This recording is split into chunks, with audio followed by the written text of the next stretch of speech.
Assalamualaikum warahmatullahi ta'ala wabarakatuh. Perkenalkan, nama saya Suci Firda Awalia dari jurusan Ilmu Al-Quran dan Tafsir semester 4 kelas B IAIN Syekh Nurjati Cirebon.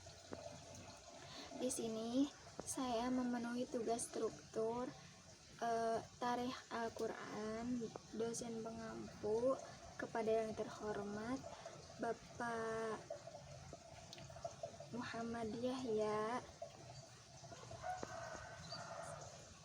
Saja di sini saya akan mereview dari buku yang berjudul The History of the Quranic Text. Sekilas tentang sejarah Islam di masa silam. Yang pertama, Arab pra-Islam dan kondisi geopolitik. Arab letaknya yang dekat persimpangan ketiga benua. Semenanjung Arab menjadi dunia yang paling mudah dikenal di alam ini.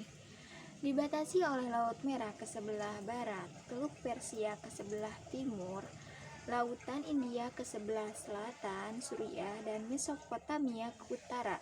Dahulu merupakan tanah yang gersang tumbuh-tumbuhan di pegunungan Sarawak yang melintasi garis pantai sebelah barat. Meski tidak banyak perairan, beberapa sumbernya terdapat di bawah tanah yang membuat ketenangan dan sejak dulu berfungsi sebagai urat nadi pemukiman manusia dan kafilah-kafilah. Philip Hitti dalam karyanya yang berjudul Sejarah Bangsa Arab menyebut, kendati istilah semi muncul belakangan di kalangan masyarakat Eropa, hal tersebut biasanya dialamatkan pada orang-orang Yahudi karena yang terkonsentrasi di Amerika. Sebenarnya lebih tepat ditujukan pada penduduk bangsa Arab yang lebih dari kelompok manusia lain telah mendapat ciri bangsa Semit secara fisik, kehidupan, adat istiadat, cara berpikir, dan bahasa orang-orang Arab masih tetap sama sepanjang pencatatan sejarah. Dari sejarah Islam, kita akan melihat jejak risalah Nabi Muhammad SAW, sifat dan kaitannya dengan ajaran para nabi terdahulu. Allah Subhanahu wa Ta'ala menciptakan umat manusia dengan satu tujuan, agar menghambakan diri kepadanya. Meski ia tidak memerlukan seseorang agar menyembah karena tidak secara eksplisit dijelaskan oleh para nabi dan rasulnya. Melihat bahwa semua rasul menerima tugas dari pencipta yang sama, inti risalah tetap sama saja. Hanya beberapa penjelasan praktis yang mengalami perubahan. Menganggap kaum Yahudi dan Nasrani sebagai ahli kitab.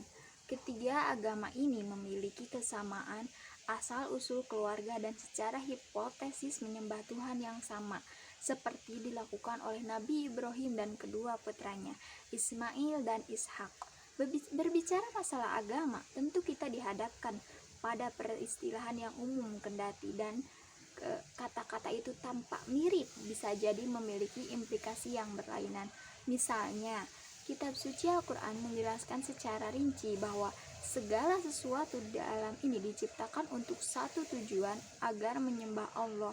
Tetapi dalam mitologi Yahudi, semua alam ini diciptakan untuk menghidupi anak cucu Bani Israel. Itu nabi-nabi Bani Israel dianggap terlihat dalam membuat gambaran tuhan-tuhan palsu atau Aaron, dan bahkan dalam skandal perzinaan atau David. Sedangkan Islam menegaskan bahwa semua nabi-nabi memiliki sifat kesolehan, sementara konsep Trinitas dalam agama Kristen dengan anggapan Yesus, ajaran Islam, seperti terlihat dalam gambaran ajaran gereja, sama sekali bertentangan dengan keesaan Allah dalam ajaran Islam. Kita akan paparkan sifat kenabian dalam ajaran Islam yang akan jadi dasar utama adanya perbedaan nyatanya antara Islam dan kedua agama. Pertama, pencipta dan beberapa sifatnya. Jelas bahwa kita tidak menciptakan diri kita sendiri, dan tak ada makhluk manapun yang mampu menciptakan dirinya dari sesuatu tanpa wujud perantara. Untuk itu, Allah menjelaskan dalam kitab suci Al-Quran, A'udzu billahi minasyaitonir rajim. Bismillahirrahmanirrahim. Khuliqu min ghairi syai'in am humul khaliqun. Apakah mereka diciptakan tanpa sesuatu pun, ataukah mereka yang menciptakan diri mereka sendiri? Semua makhluk berasal dari Sang Pencipta. Dzalikumullahu rabbukum la ilaha illahu khaliqu kulli syai'in fa'buduh wa huwa ala kulli syai'in wakil. Yang memiliki sifat-sifat yang demikian itu ialah Allah, Tuhan kamu.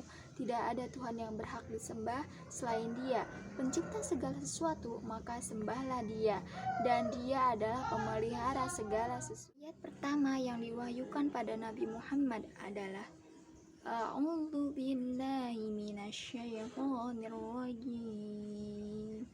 Bismillahirrahmanirrahim. Iqra bismi rabbikal ladzi khalaq. Bacalah atas nama Tuhanmu yang telah menciptakan. Tak ada bukti bahwa Nabi Muhammad pernah belajar seni menulis, dan umumnya orang sepakat bahwa ia buta huruf sepanjang hayat. Sepotong ayat di atas memberi isyarat bukan tentang persoalan buta huruf, melainkan pentingnya pendidikan yang sehat bagi masyarakat di masa mendatang.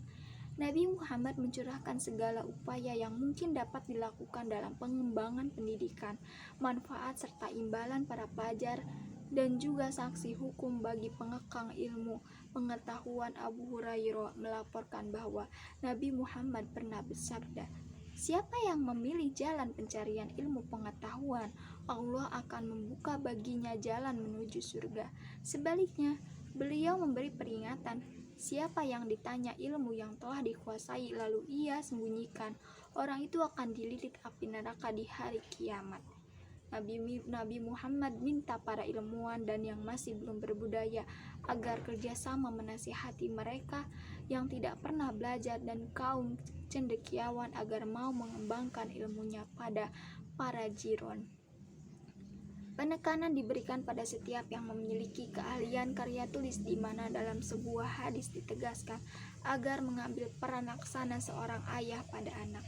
Nabi adalah pelopor pendidikan gratis, di mana saat Ubadah Alisa As-Samit menerima hadiah dari seorang pelajar dengan niatan untuk kepentingan Islam, Nabi Muhammad menegurnya, "Jika mau menerima lilitan api neraka di leher Anda, maka ambillah hadiah itu."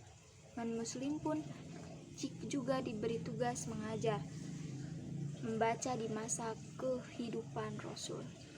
Uang tebus tahanan perang Badar juga berlainan.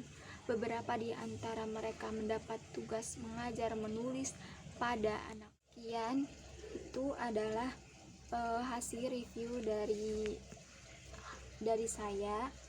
Kurang lebihnya mohon maaf. Apabila terdapat salah kata, mohon dimaafkan karena kita sama-sama sedang belajar. Akhirul kalam, wassalamualaikum warahmatullahi taala wabarakatuh. Terima kasih.